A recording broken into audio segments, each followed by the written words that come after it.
बिस्मिल्लाहिर्रहमानिर्रहीम। सूरत अली नाम की आयत नंबर 70 का आज आपके साथ तर्जुमा और तफसीर बयान करते छोटी सी है। बिस्मिल्लाहिर्रहमानिर्रहीम। वज़ारी लज़ीना तख़ाज़ू दीनहुम लाइबन व लहवा व गर्रतहुमुल हयातुद दुनिया वज़क्किर बिही अन तुबसला नफ्सुम बिमा कसबत लैसा लहा मिन दुनिल्लाहि वलिय्युन वला शफ़ी व इन तअदिल कुल्लु अदलिन ला युअख़ज़ मिनहा उलाइका लज़ीना उसिलु बिमा कसबू लहुम शराबुम मिन हमीम व अज़ाबुन अलीमुम बिमा कानू यकफ़ुरून। और छोड़ दो जिन्होंने बना लिया अपना दीन खेल और तमाशा और धोखे में डाल दिया है उन्हें दुनियावी जिंदगी ने, और नसीहत करो कुरान से ताकि हलाक ना हो जाए कोई आदमी अपने अमलों की वजह से। नहीं है अल्लाह ताला के सिवा कोई हमायती और ना कोई सिफारिशी, और अगर वो मुआवजे में दे हर बदला तो ना कबूल किया जाएगा उससे। यही वो लोग हैं जो हलाक किए गए हैं बवजह अपने करतूतों के ही। उनके लिए पीने को खोलता हुआ पानी है और दर्दनाक अजाब है बवजह उस कुफ्र के जो वो किया करते थे। अल्लाह ताला ने इसमें वाज़ेह ऐलान फरमाया है कि ऐसे लोगों को कुरान के साथ नसीहत करने की कोशिश करो। अगर तो वो नसीहत को कबूल करते हैं तो ठीक, वरना इनके साथ ताल्लुक भी ना रखो। जो लोग अल्लाह ताला के साथ शिर्क करते हैं, अल्लाह ताला के सिवा औरों को पुकारते हैं, ऐसे लोगों से रिलेशनशिप हमें क्या सिला दे सकती है। हम लोगों ने एक दफ़ा उनको बहुक्म इलाही इस आयत के थ्रू हमने उन लोगों को नसीहत करनी है। अगर तो वो मानते हैं तो वेल एंड गुड, और अगर नहीं मानते तो छोड़ दे उनको उनके हाल पर। क्योंकि शैतान ने और चंद एक इंसानों ने इनके ये वाले अमाल इनके लिए ऐसे आरास्ता ऐसे खूबसूरत करके दिखाए हुए होते हैं कि उन अमाल की वजह से, उन आरास्ता की गई चीज़ों की वजह से जो शैतानों और चंद एक इंसानों की वजह से होती है,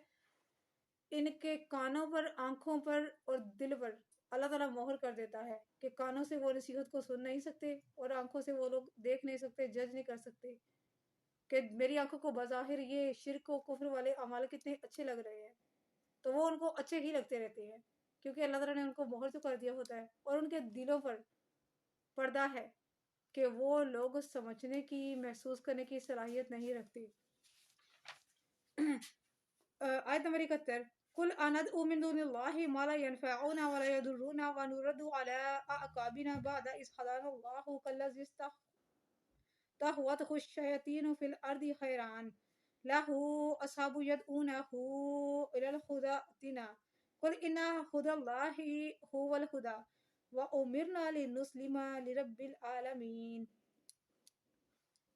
आप फरमाइए, क्या हम पूजे अल्लाह ताला के सिवा उसको जो ना नफ़ा पहुंचा सकता है हमें और ना नुकसान पहुंचा सकता है हमें, और क्या हम फिर उल्टे पांव फिर जाएं इसके बाद के हदायत दी हमें अल्लाह ने,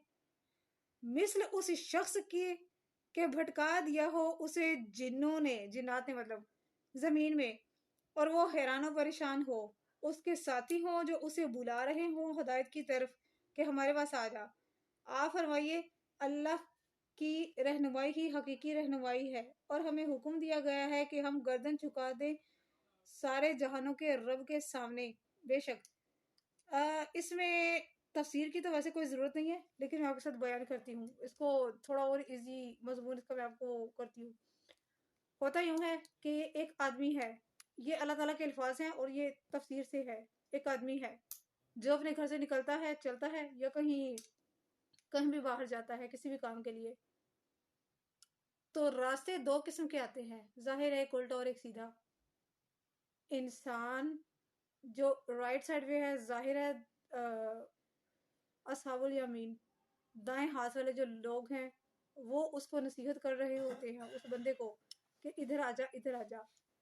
लेकिन उसको जो जिन्नात, वो उसको, और जिन्नात से मुराद जिन्नात ही हैं क्योंकि वो शैतान है, वो उसके दिमाग में ऐसी चीज़ें, ऐसे फतूर डालते रहते हैं। और जब इंसान शिर्क के ज़रिए कोई दुआ वगैरह मांगता है, पूरा करता है, तो वो किसी हद तक जो है ना वो उसका वो काम हो जाता है क्योंकि शैतान जिन्नात जो होते हैं वो उसकी हेल्प करते हैं। इंसान जो बंदे होते हैं, लोग जो होते हैं, आदमी जो शिर्क की तरफ उसको बुला रहे होते हैं, वो भी उसके लिए वो जो है ना वो कर देते हैं क्योंकि भटकाने के लिए जाहिर है इंसान ही होता है, डायरेक्ट शैतान हम कलाम नहीं होता। कुछ इंसान भी ऐसे होते हैं, तो जो लोग ऐसे इंसान को बुलाते हैं अपनी तरफ, उसको आवाज़ें दे रहे होते हैं کہ دائی اسے کہہ رہا ہوتا ہے کہ یہاں آ جا، ہدایت یہاں ہے، یہاں آ جا، ہدایت یہاں ہے، لیکن وہ اس طرف نہیں جاتا بلکہ وہ دوسری طرف چلا جاتا ہے جہاں اس کو شیطان نے بھٹکا دیا ہوا ہو۔ اور جنگل میں انسان کیا کرتا ہے؟ انسان جنگل میں بھٹک جاتا ہے، جنگل میں انسان بھٹک جاتا ہے اور اس کو جنات، یہ آیات کے بارے میں بتا رہی ہوں، آیت کے بارے میں بتا رہی ہوں، وہ جنات اس کو پکار کے کہتے ہیں اے فلاں بن فلاں بن فلاں، یہاں آ جاؤ، یہ راستہ ٹھیک ہے۔ اور وہ جب وہاں پر اس راستے پر یعنی کہ غلط راستے پر کفر و شرک کی طرف چلا جاتا ہے، پھر کیا ہوتا ہے؟ پھر وہ ایک ایسے مقام پر، ایک ایسے موڑ پر اس کو ریئلائز ہوتا ہے اس کی موت کے وقت، جب کسی قسم کا کوئی عمل اس کو وہ نہیں فائدہ نہیں دے سکتا، تو وہ حیران پھر رہا ہوتا ہے کہ یہ کیا ہو گیا۔ لیکن اب واپسی کا راستہ نہیں ہے نا، کیونکہ جو کچھ دنیا میں کرنا ہے اسی کے بدلے میں ہمیں بدلہ ملنا ہے، وہ والا یعنی کہ جنت کا یا دوزخ کا، وہ ہمیں بدلہ اس طرح کر کے ملنا ہے۔ جنات اس کو بھٹکا دیتے ہیں راستے سے، اس کو کہتے ہیں کہ اس طرف راستہ ہے۔ ان جنات میں انسان بھی ہیں، ظاہر ہے شرک کے اوپر انسان دیکھ لیجیے آپ، کتنے انسان ہیں جو وہ غلط راستے لوگوں کو بتا رہے ہوتے ہیں، جبکہ دوسرا جو گروہ ہوتا ہے اہل ایمان کا، وہ اس کو کہہ رہے ہوتے ہیں کہ وہ راستہ غلط ہے، اس راستے پہ نہ چل، اس راستے پہ آ جا، لیکن وہ یہ نصیحت قبول کرنے سے قاصر ہوتا ہے۔ اور یہی بات نہیں ہے کہ اس کے نصیب میں اللہ تعالیٰ نے گمراہی لکھی ہو، ایسا بھی نہیں ہے،